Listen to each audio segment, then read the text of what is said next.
Social media ஃபுல்லாக பயங்கரமான attack, ஒரு பெய்டு சைபர் அட்டாக். அது இந்த முறை கொஞ்சம் எக்ஸ்ட்ரா போய் ஃபேமிலியை திட்டுற அளவுக்கும் வந்து நின்றுச்சு. இப்போது புதிய அறிமுகம் ஆச்சி ஹோட்டல் சாம்பார் 50 கிராம் ரூபாய் 20 மட்டுமே. என்னங்க பண்ண போகிறேன், அவனுக்கு யார் இருக்கான்னு. என்னை பிடிக்காதவங்களுக்கு இவனே வந்துட்டான், நம்ம வர முடியாதான்னு தோணும். எப்படியோ நான் சொல்ல நினைக்கிறது போய் ரீச் ஆனால் போதும் எனக்கு.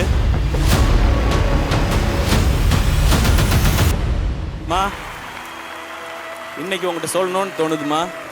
இங்கே உன் பையனுக்கு இவ்வளோ பேர் இருக்காங்க. இங்கே 1000 பேர் தள்ளி விடணும்னு நினைச்சாலும் தாங்கி பிடிக்கிறதுக்கு 1,00,000 பேர் இருக்காங்கம்மா இங்கே.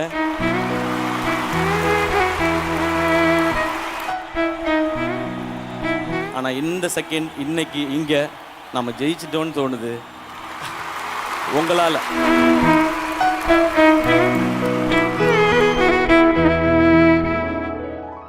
ஏன் பிரதர்ஸ் அண்ட் சிஸ்டர்ஸ்கிட்ட பேசுறதுக்கு வரேன். நீங்கள் எல்லாரும் இதை 25th ஃபிலிம்னு செலிப்ரேட் பண்ணுறீங்க. உங்கள் எல்லாருக்கும் இது 25 ஃபிலிம்ஸ்னு ஒரு பெரிய சந்தோஷம் இருக்குது. எனக்கும் அது சந்தோஷமான விஷயம், பெருமையான விஷயம். ஆனால் நான் 25 ஃபிலிம்ஸுன்றதை பார்க்கல.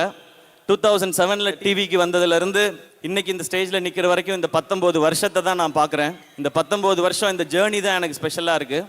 நான் கொஞ்சம் பின்னாடி போய் அதை மட்டும் பேசிடுறேன். ஒரு 10 மினிட்ஸ் மட்டும் எடுத்துக்கிறேன். காலேஜ் படிச்சுட்டு இருந்த டைம் எல்லாருக்கும் தெரியும். சடனாக ஒரு நாள் அப்பா இறந்து போயிட்டாங்க. அப்பாவுடைய உடம்பை வந்து அந்த பாக்ஸில் வச்சுருக்கும்போது ஒரு மிட் நைட்டில் நான் முன்னாடி நின்றுட்டுருக்கேன். அப்போ அம்மா பக்கத்தில் நின்று அழுறாங்க.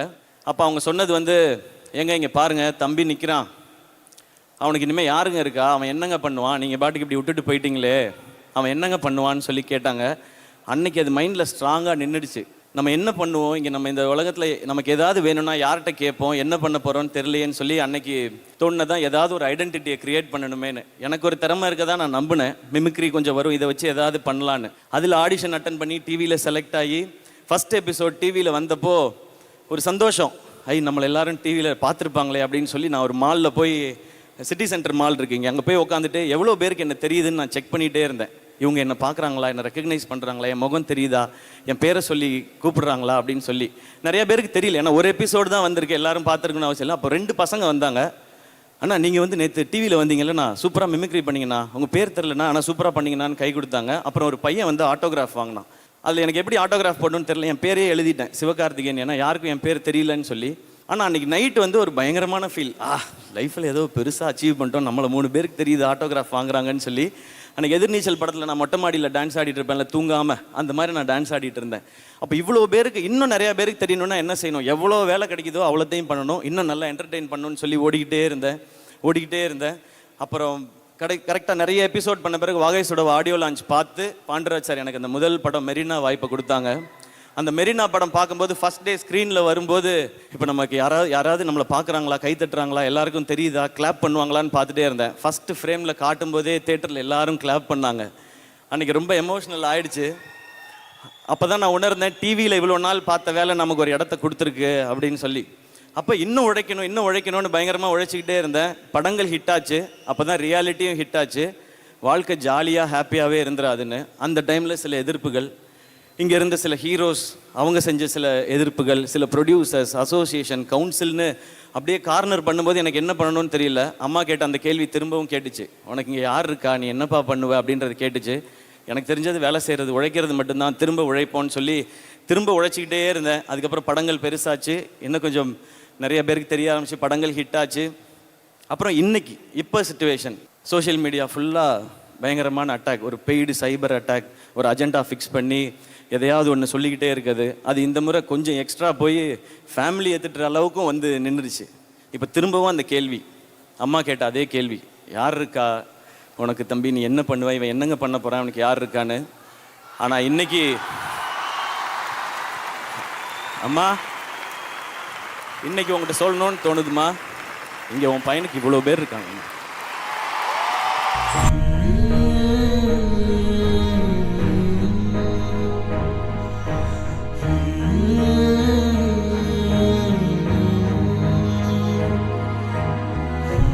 இங்கே 1000 பேர் தள்ளி விடணும்னு நினைச்சாலும் தாங்கி பிடிக்கிறதுக்கு 1,00,000 பேர் இருக்காங்கம்மா இங்கே. எனக்கு கார் வாங்கினப்ப, வீடு வாங்கினப்ப அப்போல்லாம் நம்ம நல்லா இருக்கோம், வசதியாக இருக்கோம்னு தான் தோணுச்சு. ஆனால் இந்த செகண்ட், இன்னைக்கு இங்கே நம்ம ஜெயிச்சிட்டோன்னு தோணுது உங்களால். இங்கே இருக்க எல்லாருமே என்னோட கொஞ்சம் வயசில் சின்னவங்களாக தான் இருப்பீங்கன்னு நினைக்கிறேன். உங்களுக்கும் என்ன மாதிரி நிறைய கனவு, ஆசை, லட்சியம், ஜெயிக்கணுன்ற வெறி எல்லாமே இருக்கும். அதனால உங்ககிட்ட இதை சொல்லணும்னு நினைக்கிறேன். நம்ம இந்த மாதிரி கனவு, லட்சியம்லாம் வச்சிருக்கும் போது சுற்றி நிறைய பேர் சொல்லிக்கிட்டே இருப்பாங்க, உனக்கு எதுக்குடா இந்த தேவையில்லாத வேலை, நீ என்ன பெரியவனா, நீ என்ன ஹீரோவான்னு கேட்பாங்க. நீங்கள் எல்லாரும் சொல்லுங்க, ஆமாடா நான் ஹீரோ தான், என் வாழ்க்கைக்கு நான் தான் ஹீரோ, என் தகுதியை நான் தான் முடிவு பண்ணுவேன்னு சொல்லிட்டு போயிட்டே இருங்க.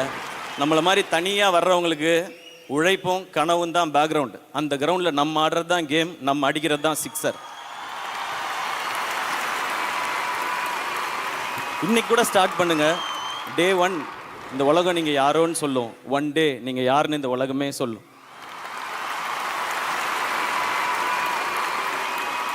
இப்போ நான் சொல்கிறதெல்லாம் என்னை பிடிச்சவங்களுக்கு நம்ம அண்ணன் இப்படி வந்துட்டாரு, நம்மளும் வந்துட முடியும்னு தோணும். என்னை பிடிக்காதவங்களுக்கு இவனே வந்துட்டான், நம்ம வர முடியாதான்னு தோணும். எப்படியோ நான் சொல்ல நினைக்கிறது போய் ரீச் ஆனால் போதும் எனக்கு. லாஸ்ட்டாக ஒன்றே ஒன்று மட்டும் சொல்லிக்கிறேன், நம்ம நல்லா இருக்கணும்னு நினச்சி நம்மளை விமர்சனம் பண்ணுறவங்கள சீரியஸாக எடுத்துக்கோங்க. நம்ம நல்லாவே இருக்கக்கூடாதுன்னு நினச்சி விமர்சனம் பண்ணுறவங்கள ஜோக்காக எடுத்துக்கோங்க. தீஸ் கைஸ் ஆர் ஃபன்னி கைஸ்யா அப்படின்ட்டு போயிட்டே இருங்க. ஓகேயா? Thank you thank you thank you so much. இந்த அன்பு தொடர்ந்துக்கிட்டே இருக்கும். வேற என்ன சொல்லணும்னு எனக்கு தெரியல. Thank you, love you all.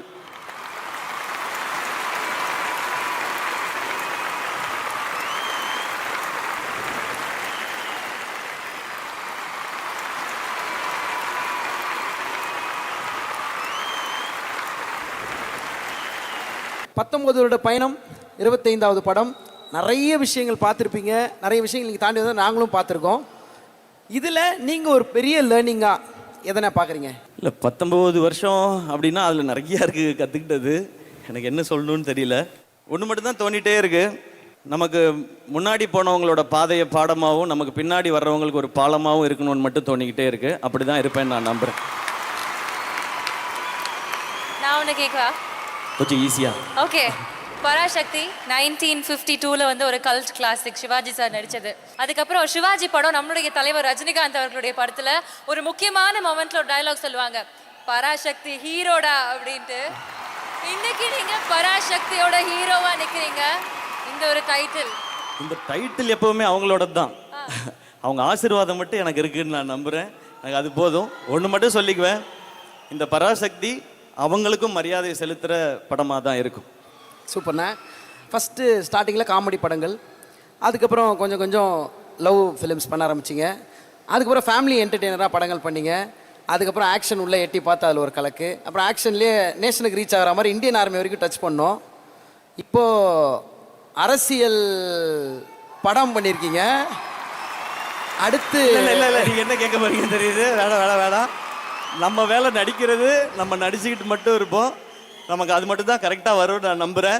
நம்ம எல்லா ஜானர்ஸே இந்த மாதிரி ஃபிலிம்ஸும் பண்ணணும். அதுதான் நம்மக்கிட்ட இருக்குது. நம்மளை இன்னும் பெட்டர் பண்ணிக்கணும். நிறையா ஜானர்ஸ் பண்ணணும், என்டர்டெயின் பண்ணோம். அதான் அப்பப்போ நம்ம சொசைட்டி பேஸ் பண்ண சீரியஸ் ஃபிலிம்ஸும் நம்ம பண்ணுவோம்.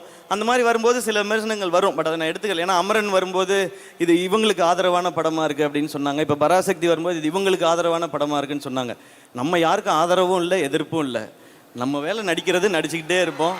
ஏன்னா இங்கே இருக்கிற எல்லா அரசியல் கட்சிகள்லேயும் டெஃபினட்டாக நம்ம ரசிகர்கள் இருப்பாங்க. எனக்கும் எல்லா பாட்டிலையும் ஃப்ரெண்ட்ஸும் இருக்கிறாங்க. அதனால நம்ம நடிகராகவே தொடருவோம். இன்னும் கற்றுக்க வேண்டியது, செய்ய வேண்டியது நிறையா இருக்குது. பதில் தெளிவாக கிடச்சிருச்சுல்ல? தெளிவான இன்னுமே கேட்க மாட்டீங்கல்ல?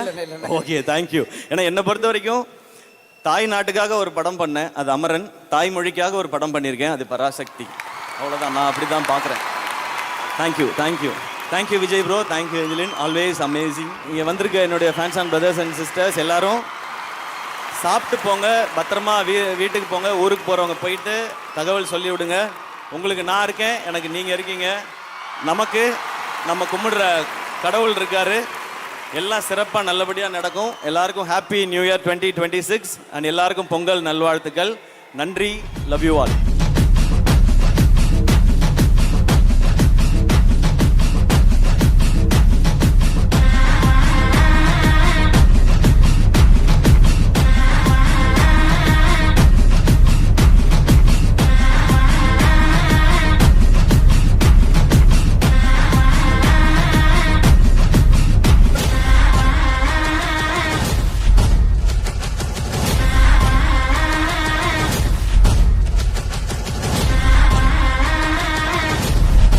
இப்போது புதிய அறிமுகம் ஆச்சி ஹோட்டல் சாம்பார் 50 கிராம் ரூபாய் 20 மட்டுமே.